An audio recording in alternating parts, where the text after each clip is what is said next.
I'm just an average American. But I'm an American. And some of the things I see in this country of ours make my blood boil. I see people with foreign apple money. I see Negroes holding jobs that belong to me and you. Now I ask you, if we allow this thing to go on, what's going to become of us real Americans? I've heard this kind of talk before, but I never expected to hear it in America. This fellow seems to know what he's talking about. What are we real Americans going to do about it? You'll find it right here in this little pamphlet. The truth about Negroes and foreigners.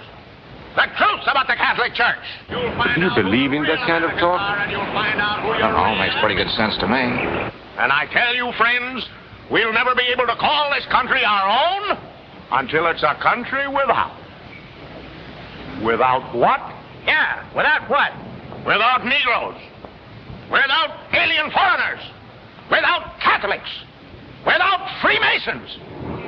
You know these people. What's wrong with the Masons? I'm a Mason. Hey, that fellow's talking about me. And that makes a difference, doesn't it? These are your enemies. These are the people who are trying to take over our country. Now you know them. You know what they stand for. And it's up to you and me to fight them. Fight them and destroy them before they destroy us. Thank you.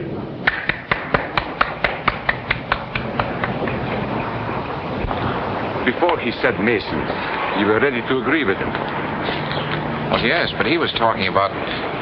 What about those other people? But in this country, we have no other people. We are American people. What about you? You aren't American, are you? I was born in Hungary, but now I am an American citizen. And I have seen what this kind of talk can do. I saw it in Berlin. What were you doing there? I was a professor at the university. I heard the same words we have heard today. But I was a fool then. I thought Nazis were crazy people, stupid fanatics. But unfortunately, it was not so. You see, they knew that they were not strong enough to conquer a unified country. So they split Germany into small groups. They used prejudice as a practical weapon to cripple the nation. Of course, that was not easy to do. They had to work hard to do it. You see, we human beings are not born with prejudices. Always they are made for us. Made by someone who wants something. Remember that when you hear this kind of talk. Somebody is going to get something out of it. And it isn't going to be you. This is not classroom theory. I saw it happen. I saw it first in Berlin in 1932. 5 young men that I knew were standing in the crowd listening to the Nazi speaker. Eric was a Catholic. Anton, a student of mine, was a Jew. Heinrich owned a small hardware store. Karl was a farmer. And Hans was an unemployed metal worker. To all you alien Germans, I say it is time you inherited the nation which rightfully belongs to you. To you alone belongs the glorious destiny of the greater Germany. The Nazi Party will provide land for the farmer, work for the worker, and profits for the small businessman. Who is getting these things now? The Jew. The Jew who has stolen our nation and our birthright. Who makes all the money and takes all our jobs? The Jew! He must be shunned. He must be ostracized. He must be eliminated. And the Catholics. We don't want our great nation run by a foreign church. We Germans will know what to do with these people when the time comes. They and their faith must be destroyed. Then there are the Freemasons. In Germany, we have no place for secret societies. There will be only one society, and that is the Nazi Party. There will be no secrecy about that in the new greater Germany. One by one, he attacked each minority and he split them off one from the other. These men were all fellow Germans when they came here today. Now they were split into rival groups, suspicious of each other, hating each other. They were being swindled, all of them. But the man who was really being fooled was Hans.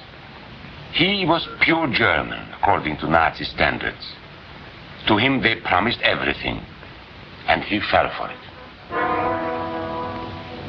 That's how Hans became a Superman. They gave him a uniform and they pumped up his ego. He wasn't just a little fellow out of work anymore. He was a member of the master race. Hans and thousands of others like him, all playing a sucker's game. They gambled with other people's liberty, and of course they lost their own. A nation of suckers. Hitler needed these people. There was lots of work to be done. There were trade unions to be smashed, because unions were organized and might offer resistance. There were many political parties in Germany. These the Nazis destroyed.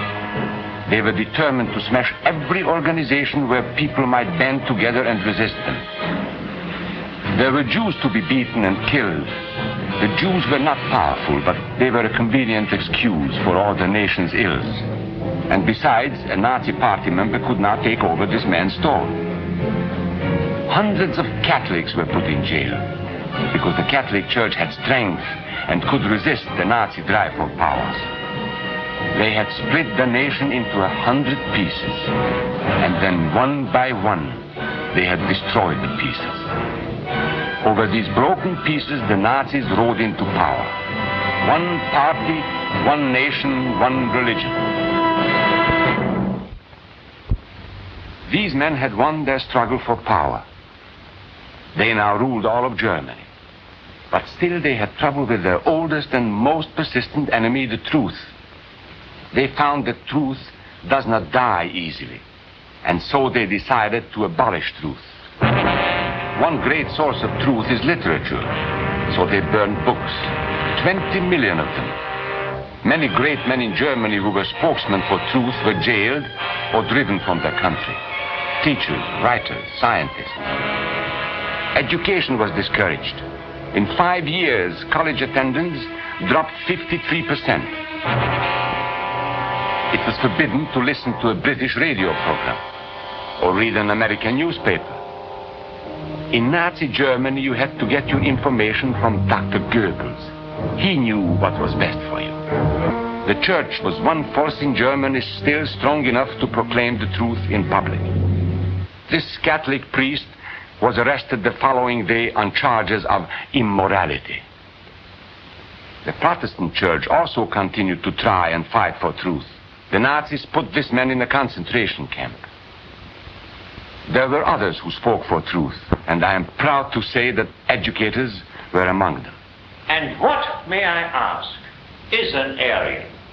I don't know myself. But let us see what our present so-called authorities have to say about him. They say he is tall,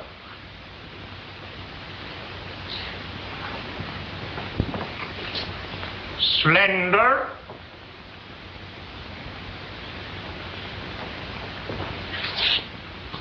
blue-eyed, and blonde. There is no Aryan race. And more important, there is no master race. There are people who may find these ideas convenient, but science cannot support them. There is no scientific proof that there's any correlation between a man's racial characteristics and his native ability or character. In all racial groups, we find the same range of potentialities. We find idiots and geniuses. We find criminals and philanthropists. We must judge each man as an individual and not by the color of his skin or his eyes or by the length of his nose.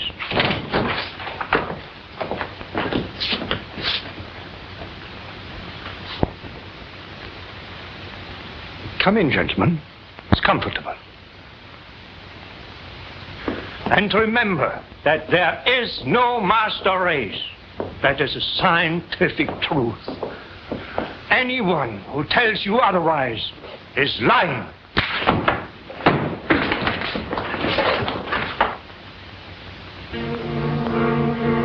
And so for all practical purposes, truth had been abolished in Germany. A lot of my German friends wondered what had hit them. How did it happen? Where did it start? It started right here. And this was where it could have been stopped. If those people had stood together, if they had protected each other, they could have resisted the Nazi threat. Together they would have been strong. But once they allowed themselves to be split apart, they were helpless. When that first minority lost out, everybody lost out. They made the mistake of gambling with other people's freedom. Now let's see how those bets paid off. Karl the farmer was gambling on a better life for himself. What he got was extra hours of back-breaking work, as much as 100 hours a week. He was forced to stay on his land and produce what he was told to produce, because now Hitler was preparing for war. For Heinrich, who owned a hardware store, the bet didn't pay off either. 104,000 small businesses were closed in 2 years. And for Hans, conditions hadn't improved any. He had a job now in the munitions factory, but he worked long hours for little pay. The working conditions grew increasingly bad. And even though he didn't like the job, he wasn't permitted to leave it. And when Hitler decided the time was right, Germany went to war. Not by declaring war, but by a carefully prepared sneak attack. Once again, Hitler needed Hans to do his dirty work. Hans was an expert at brutality this time, and Hitler had decided to use Hans and his brutality against other peoples, the Czechs, the Poles, the French, the Russians.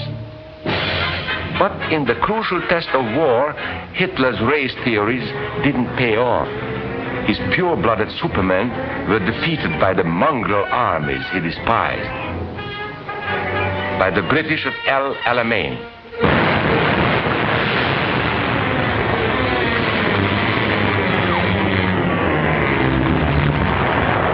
by the Russians at Stalingrad,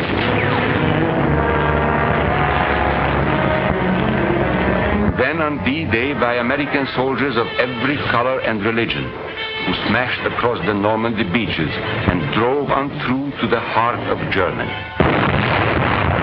For the misguided Germans who had swallowed the Nazi bait, the Nazi game did not pay off. The continent of Europe was strewn with millions of German bodies, pure Aryan bodies. And Hans, who was going to rule the world, got only a little patch of Normandy that he could call his own. We must never let that happen to us or to our country. We must never let ourselves be divided by race or color or religion, because in this country we all belong to minority groups. I was born in Hungary. You are a Mason. These are minorities. And then you belong to other minority groups too. You are a farmer. You have blue eyes. You go to the Methodist Church. Your right to belong to these minorities is a precious thing. You have a right to be what you are and say what you think, because here we have personal freedom. We have liberty. And these are not just fancy words. This is a practical and priceless way of living. But we must work at it. We must guard everyone's liberty, or we can lose our own.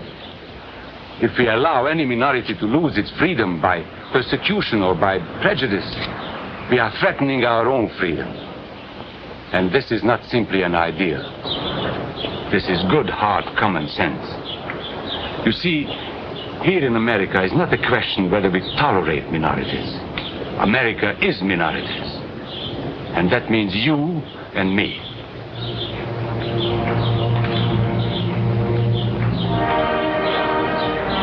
So let's not be suckers. We must not allow the freedom or dignity of any man to be threatened by any act or word.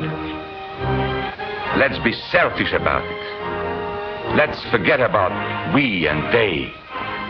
Let's think about us.